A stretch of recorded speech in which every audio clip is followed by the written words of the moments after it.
அன்பினர்களே, இன்று புதன்கிழமை 8ஆம் திகதி மாலை செய்தியாக வருகின்றது. 80க்கும் மேற்பட்ட ஈரானிய ராணுவ இலக்குகள் மீது அமெரிக்கா இன்று திடீர் தாக்குதல் நடத்த இருக்கின்றது. பதிலடியாக பஹ்ரைன் மற்றும் குவைத்தில் உள்ள தளங்கள் மீது பதிலடி தாக்குதலாக ஏவுகணை மற்றும் ஆளில்லா விமான தாக்குதல்களை ஈரான் நடத்தியிருக்கின்றது. இன்றைய உலக பரப்பில் மிகப்பெரிய செய்தியாக உலகம் முழுவதும் இந்த செய்திகள் மேய்ந்த வண்ணம் இருக்கின்றது.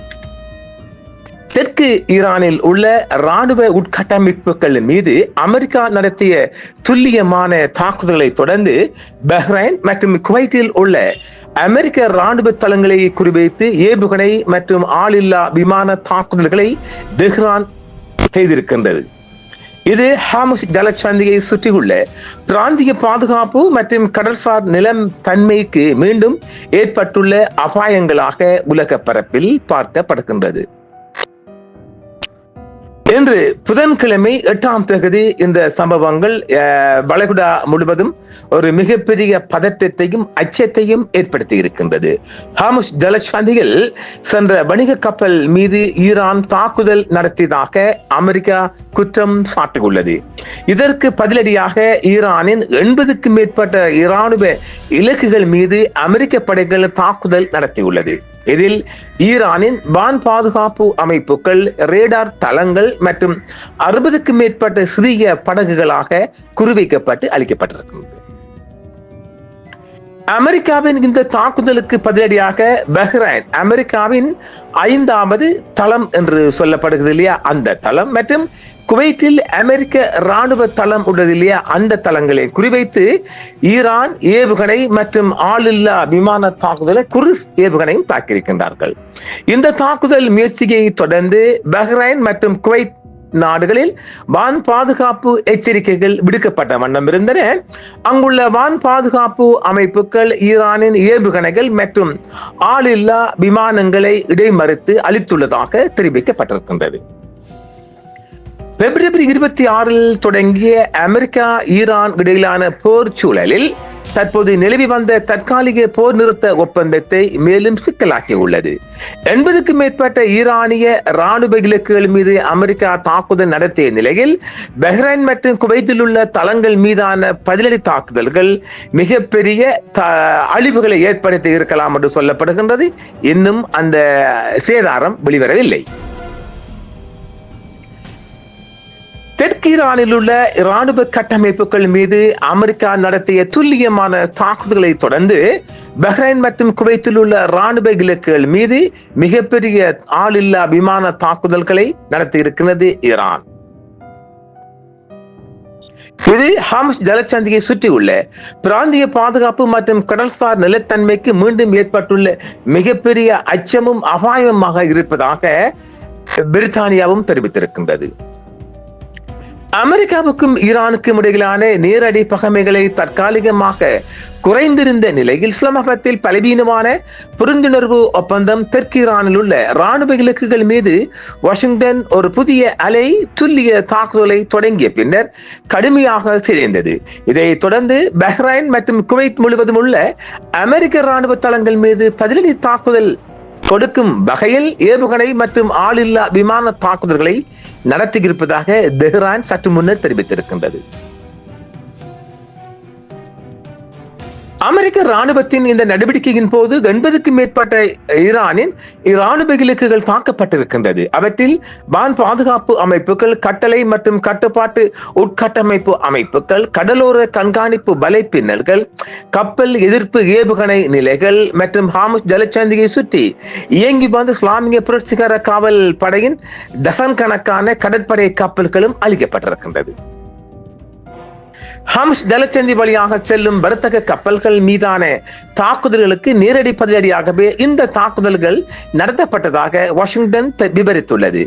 ஈரானின் நடவடிக்கைகள் உலகின் மிக முக்கியமான மூலோபாய கடல்சார் எரிசக்தி வழித்தடங்களில் ஒன்றிற்கு அச்சுறுத்தலாக இருப்பதாகவும், எனவே தடுப்பு நடவடிக்கைகளை மீட்டெடுக்க உடனடி இராணுவ நடவடிக்கை தேவை என்றும் அது வாதிட்டது.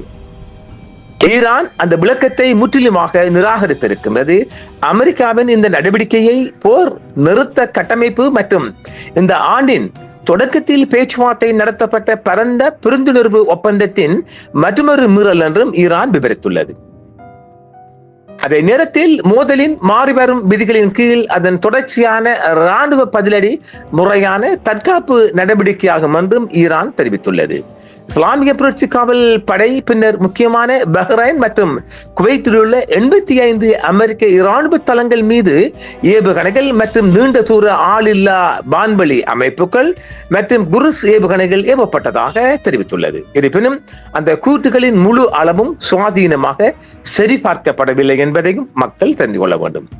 ஈரானிய அதிகாரிகளால் குறிப்பாக அடையாளம் காணப்பட்ட தளங்களில் மினா சல்மானில் உள்ள பஹ்ரைன் கடற்படை ஆதரவு மையத்தில் அமைந்துள்ள அமெரிக்க கடற்படையின் 5ஆம் படை தலைமையகம், பஹ்ரைனில் உள்ள ஷேக் ஈசா விமான தளம் மற்றும் குவைத்தில் உள்ள அலி அல் ஜேலம் விமான தளம் ஆகியவை அடங்கும். இவை அனைத்தும் அமெரிக்காவின் வளைகுடா படை நிலைப்பாட்டின் முக்கிய தளங்களாக பார்க்கப்படுகிறது. பஹ்ரைன் மற்றும் குவைத் ஆகிய இரு நாடுகளின் அதிகாரிகளும் வான்வழி தாக்குதல் எச்சரிக்கை அமைப்புகள் செயல்பட்டதை உறுதிப்படுத்திய நிலையில் வெடிப்புகள், இடைமறுப்பு விமானங்கள் ஏவப்பட்டது மற்றும் தற்காப்பு நடவடிக்கைகள் குறித்த அறிக்கைகள் வெளிவந்த வண்ணம் இருக்கின்றது. இருப்பினும் வளைகுடா அரசாங்கங்கள் வான் பாதுகாப்பு அமைப்புகள் வரும் அச்சுறுத்தல்களை எதிர்கொண்டுள்ளதாகவும் செயல்பாட்டு ரீதியான சேதங்களை தொடர்ந்து மதிப்பிட்டு வருவதாகவும் தெரிவிக்கப்பட்டிருக்கின்றது. ஈரானிய பகுதிக்கு எதிராக வாஷிங்டன் தொடர்ந்து இராணுவ நடவடிக்கைகளை மேற்கொண்டால் மத்திய கிழக்கு முழுவதும் உள்ள ஒவ்வொரு அமெரிக்க இராணுவ தளமும் ஒரு முறையான இலக்காகவே இருக்கும் என்றும் ஈரானிய இராணுவ அறிக்கைகள் எச்சரித்துள்ளது. இது ஹாமஸ் நீரிணையை சுற்றியுள்ள உடனடி போர்க்களத்திற்கு அப்பால் தடுப்பு நடவடிக்கைகளை விரிவுபடுத்தும் ஒரு முயற்சியை குறித்து காட்டுவதாகவும் தெரிவிக்கப்பட்டிருக்கின்றது. பஹ்ரைன் கடற்படை ஆதரவு மையம் அமெரிக்காவின் 5ஆம் கடற்படை மற்றும் அமெரிக்க கடற்படை மத்திய கட்டளையகத்தின் தலைமையகமாக செயல்படுகிறது. இது அரேபிய வளைகுடா, ஒமான் வளைகுடா, செங்கடல் மற்றும் அரேபிய கடலின் சில பகுதிகள் முழுவதும் கடற்படை நடவடிக்கைகளை வழிநடத்துவதோடு முக்கியமான வணிக கப்பல் வழித்தடங்களை பாதுகாக்கும் பன்னாட்டு கடல்சார் பாதுகாப்பு கூட்டணிகளுக்கும் ஆதரவு அளிக்கிறது. 5ஆம் கடற்படையின் செயல்பாட்டு பொறுப்புகள் வழக்கமாக கடற்படை போருக்கு அப்பாற்பட்டவை என்றும், ஏனெனில் உலகின் மிகவும் மூலோபாய ரீதியாக போட்டியிடும் கடல்சார் களங்களில் ஒன்றில் அதன் கட்டமைப்பை ஏவுகணை தடுப்பு, உளவு தகவல் ஒருங்கிணைப்பு, கடல்சார் கள விழிப்புணர்வு, பயண தளபாடங்கள், கன்னிபிடி தடுப்பு நடவடிக்கைகள் மற்றும் விமான தாங்கி தாக்குதல்கள் குழு ஒருங்கிணைப்பு ஆகியவற்றை ஒருங்கிணைக்கிறது. 5ஆம் கடற்படைக்கு ஆதரவு அளிக்கும் தகவல் தொலை தொடர்பு கட்டளை மற்றும் கட்டுப்பாட்டு அமைப்புகள் அல்லது தளபாட உட்கட்டமைப்பில் ஏற்படும் எந்தவொரு இடையூறும் பல கடல்சார் பயணிகளுக்கு இடையான செயல்பாட்டு ஒருங்கிணைப்பையும் தற்காலிகமாக சிக்கலாக்கக்கூடும் என்றும் தெரிவிக்கப்பட்டிருக்கின்றது.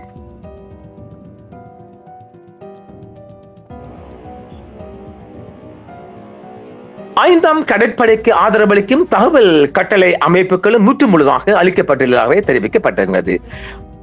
அமெரிக்க மத்திய கட்டளைக்குள் அலி அல் சேலம் விமானத்தளம் சமமான முக்கிய பங்கை வகிக்கிறது.